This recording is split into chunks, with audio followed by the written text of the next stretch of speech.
For generations, water has trickled into this dry, tiny village in the middle of the Palestinian West Bank. The 80 families here live far from a water spring.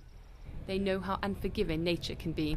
احنا 5 بيوت حكيت بزودنا المي. ثاني شيء اذا خلص بنكبه في عندنا محل نحط فيه مي نظيفه برضه نجيب في التنكات ونحط فيه يعني كنا بحاجه للبير هذا حاجه.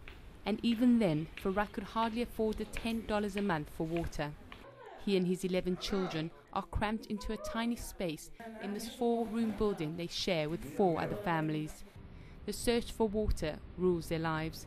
There is fear of what to do when things dry up.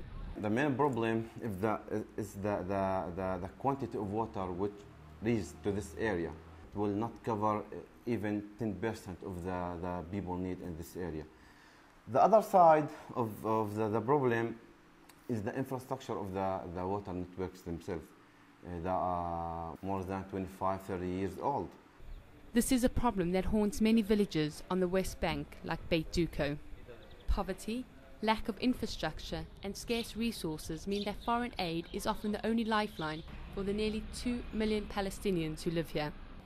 Earlier this year, welcome relief arrived in the shape of millions of Japanese yen for the Palestinian Authority to use for economic and social development. It brought the people of Beit Duko a water project set up by Tokyo that uses cisterns to catch and store rainwater.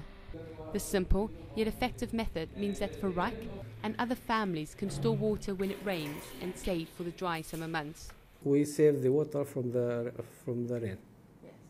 And if the families finish the water that they save it, they have 1 day per week that they can get water through the network.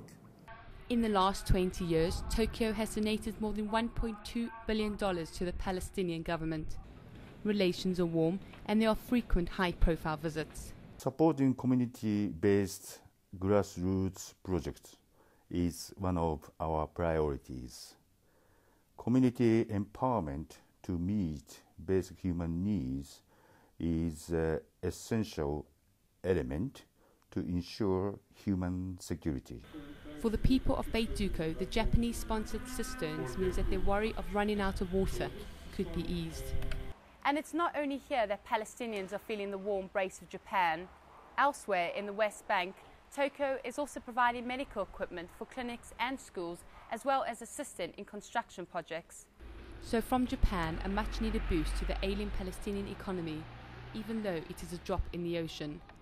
There are many other villages with little to no drinking water. For them, this village is a sign that somewhere, somehow, with a little foreign aid, things can get better and the water can flow once again. Hayley, Channel News Asia, Beit Duko, West Bank.